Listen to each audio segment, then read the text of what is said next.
Hollywood's always been a playground for the rich and famous, but some parties take wild to a whole new level. Here's Dennis Hopper, fresh off the success of Easy Rider, throwing a bash at his Taos, New Mexico compound. This isn't your average Hollywood party. Hopper, known for his wild lifestyle and love of counterculture, decided to kick things up a notch.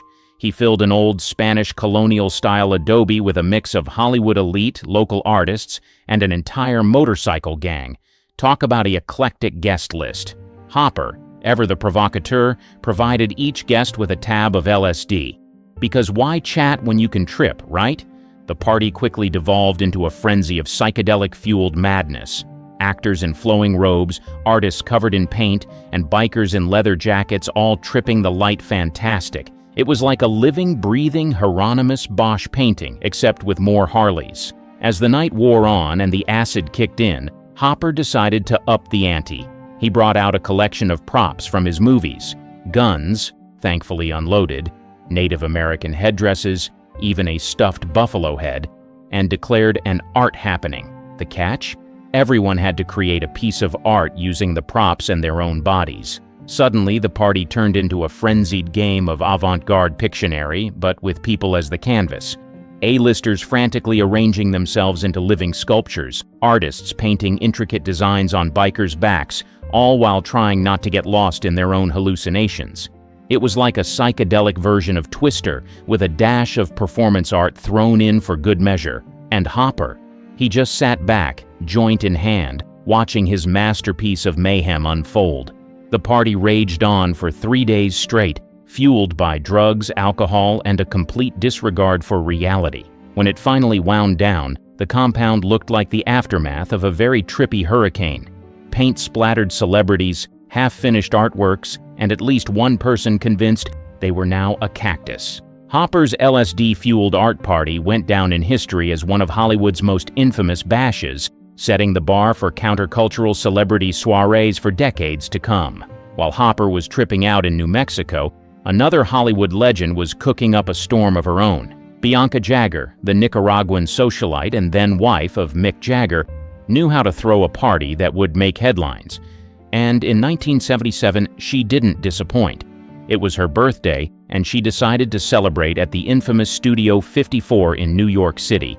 And by celebrate, we mean create a night of such decadence it would make Caligula blush. Jagger arrived at Studio 54 atop a white horse, led by a naked man covered in gold glitter. Yes, you read that right. A horse, in a nightclub. Because nothing says, "It's my party," quite like equestrian grand entrances. As she dismounted, gracefully we assume, guests were treated to the sight of Jagger in a stunning red Halston dress, ready to dance the night away. The real showstopper? The guest list. Andy Warhol, Liza Minnelli, Truman Capote. It was a who's who of 70s celebrity royalty. The champagne flowed like water, and the dance floor was a sea of sequins, feathers, and barely their outfits. It was like a glittery, booze-soaked version of Noah's Ark, two of every celebrity, artist, and socialite. As the night wore on and the drinks kept coming, things got even wilder. At one point, a group of circus performers appeared, turning the dance floor into a three-ring spectacle. Acrobats swung from the ceiling, fire eaters performed between the tables, and a contortionist twisted herself into shapes that made even the most flexible disco dancers look stiff. The combination of star power, copious amounts of alcohol, and Studio 54's anything-goes atmosphere proved intoxicating. Reports say that more than one celeb ended up swinging from the iconic Man in the Moon with cocaine spoon sculpture before the night was through. But Bianca? She was in her element, holding court amidst the chaos like a disco queen on her glittery throne. As dawn broke over New York City, the party finally wound down. The horse was probably questioning its life choices, the dance floor was a mess of glitter and spilled champagne, and more than a few reputations were in tatters. But Jagger just smiled that famous smile, knowing she'd thrown a bash for the ages. It was excess, it was decadence, it was pure Studio 54 magic. Speaking of magic, let's fast forward a couple decades to when Tinseltown's favorite magician decided to pull the ultimate rabbit out of his hat. It's 1978 and David Copperfield, fresh off his first TV special, is riding high. But for his 22nd birthday, he wanted to do more than just saw a woman in half or make the Statue of Liberty disappear. No, Copperfield wanted to create an illusion so mind-bending, so reality-warping, that his guests would question everything they thought they knew. He rented out a sprawling mansion in the Hollywood Hills and sent out invitations that simply read, "Enter at your own risk." Guests arrived to find the house completely dark, guided only by eerie floating lights, cleverly concealed LED balloons, but hey, it was the 70s. This was high-tech. As they entered, each person was given a pair of special glasses, which Copperfield claimed would reveal the truth. The party kicked off with Copperfield seemingly levitating the entire house. Guests felt the floor shake, saw the cityscape outside the windows start to shrink, and more than a few screams echoed through the halls. But that was just the warm-up act. Throughout the night, partygoers experienced a series of increasingly bizarre illusions. Rooms that defied gravity, with furniture stuck to the ceiling and people walking upside down. A swimming pool that seemed to be filled with shimmering mercury instead of water.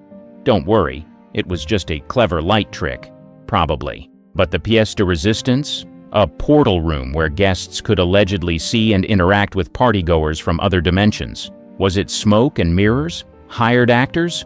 Or had Copperfield actually torn a hole in the fabric of reality? After a few drinks, it was hard to tell. And that was exactly the point. As the night wore on, the line between illusion and reality blurred even further. Copperfield arranged for time slips, where guests would suddenly find themselves in rooms decorated for different eras.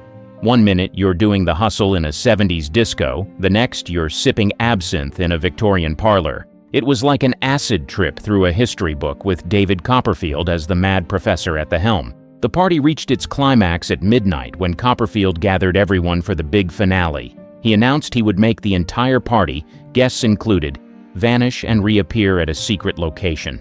Skeptical eyebrows were raised, but before anyone could object, the lights went out. When they came back on seconds later, the guests found themselves on the deck of a cruise ship, miles out at sea. How did he do it? Massive misdirection, hidden trapdoors, and a fleet of very fast buses? Or genuine sorcery? Copperfield never revealed his secrets, and the guests were left with a story so unbelievable, most people assumed they were exaggerating. But that was the beauty of it.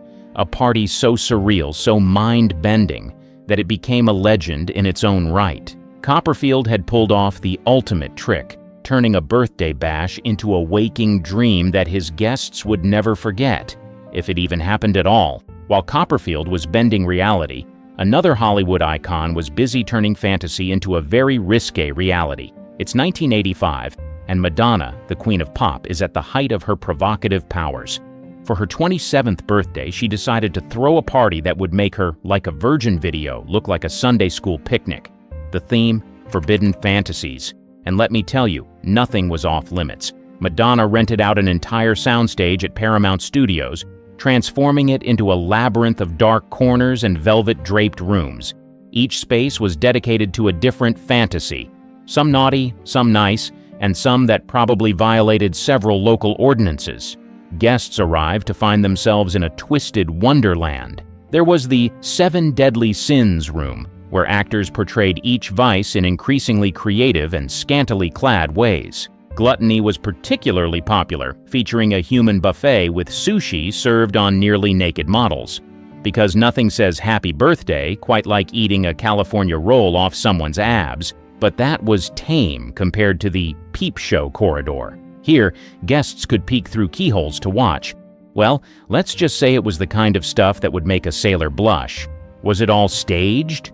Were some of those performers actually party guests who'd had a bit too much champagne? The world may never know, but the gossip columns had a field day speculating. For the more adventurous, there was the Sensation Station. Blindfolded guests were led through a series of touchy-feely experiences, from walking barefoot through mystery substances to being fed exotic foods. It was like a grown-up, slightly NC-17 version of a haunted house. Some celebs loved it, others left looking like they needed therapy. And right in the center of it all, a giant, multi-tiered cake. But this was no ordinary birthday cake. At the stroke of midnight, Madonna herself burst out of the top tier, dressed in a costume that was more frosting than fabric. She proceeded to lead the entire party in a raunchy dance number that made Vogue look like the Macarena. As the night wore on and inhibitions wore off, things got even wilder.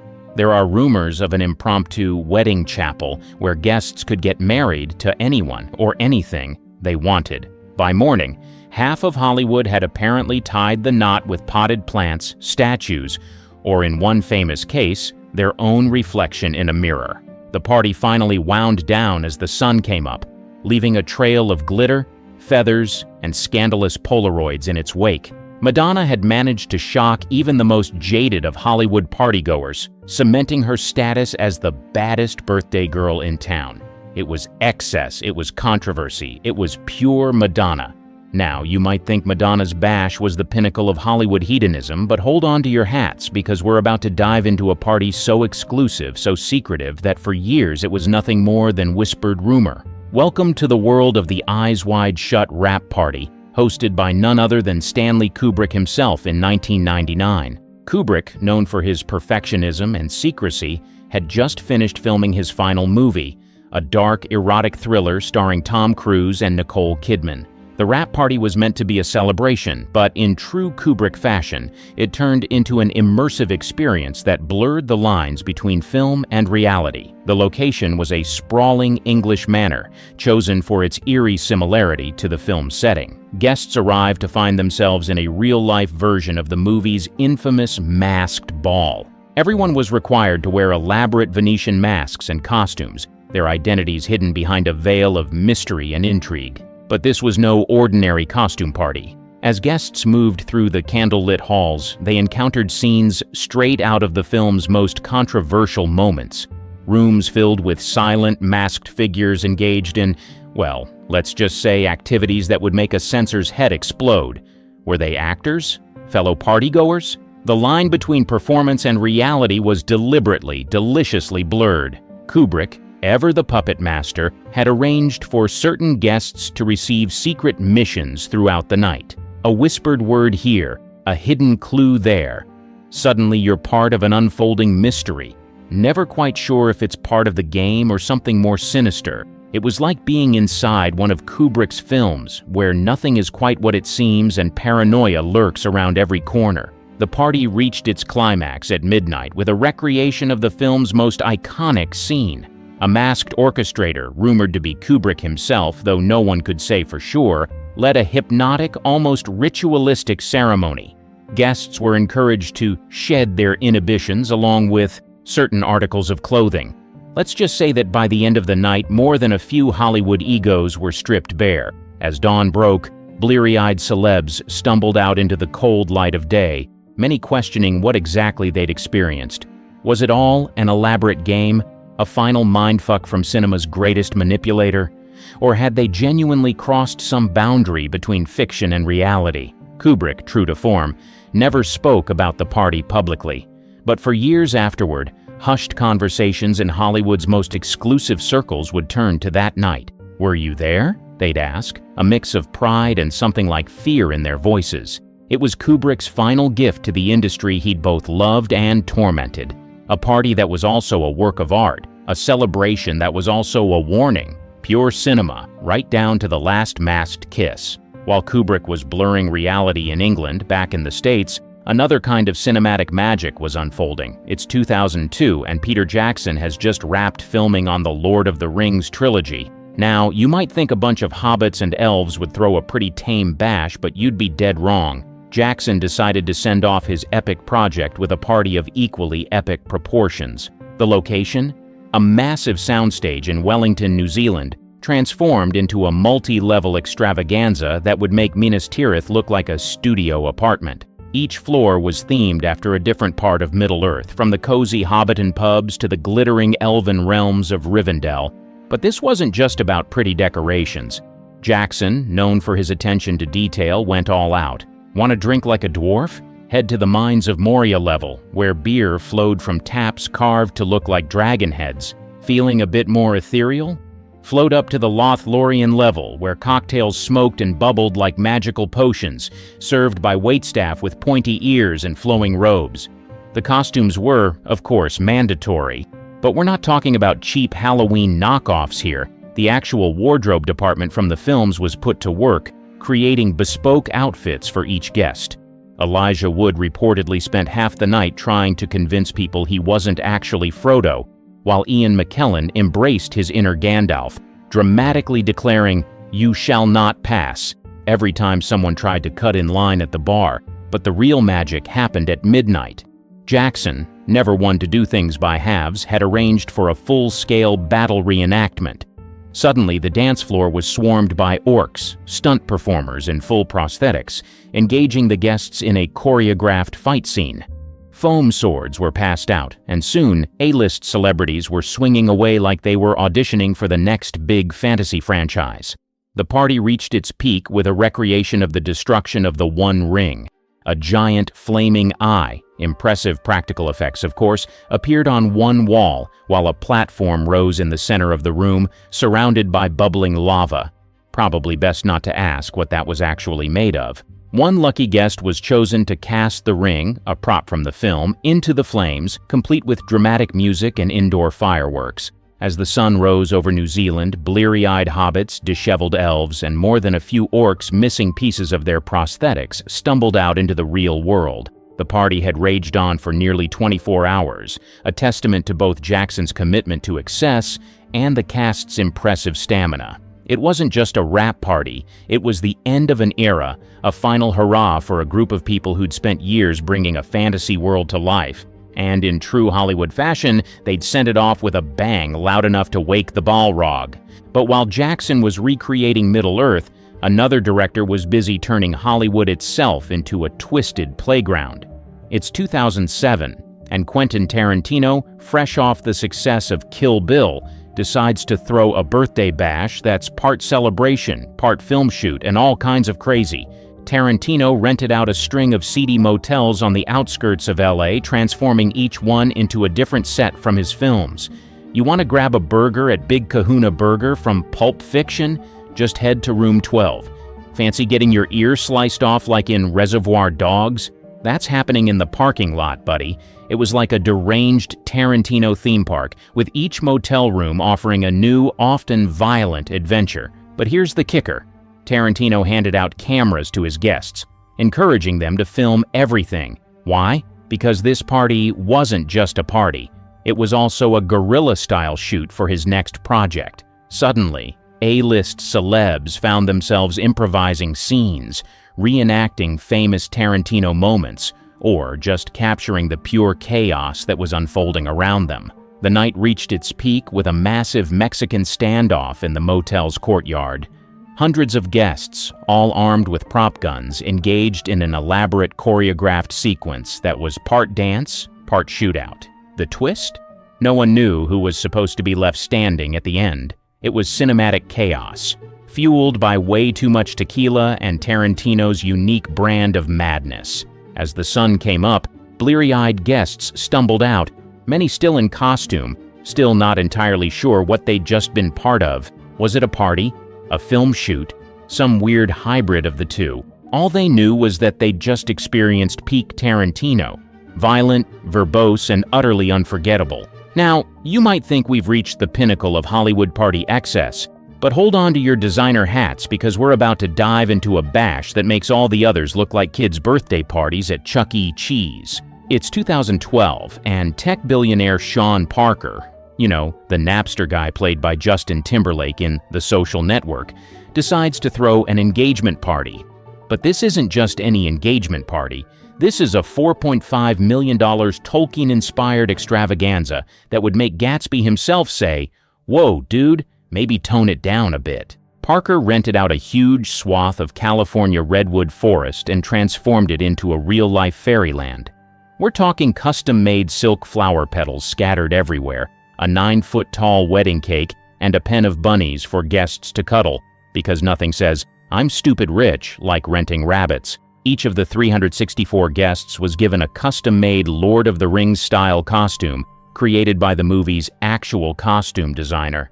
Talk about committing to a theme. But the real kicker? Parker built actual sets in the forest.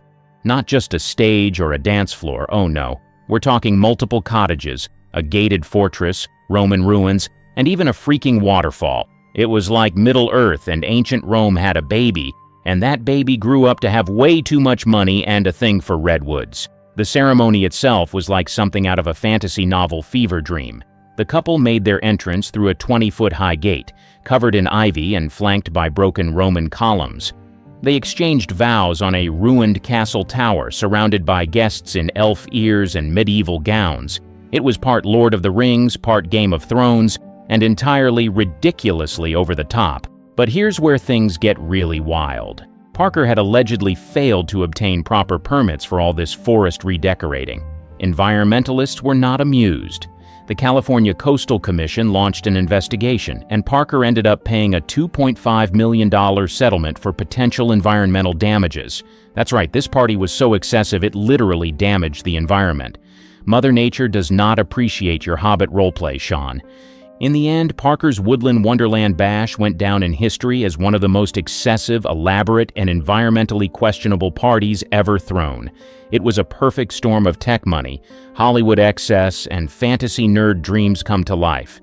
It was beautiful, it was ridiculous, and it probably made the trees weep.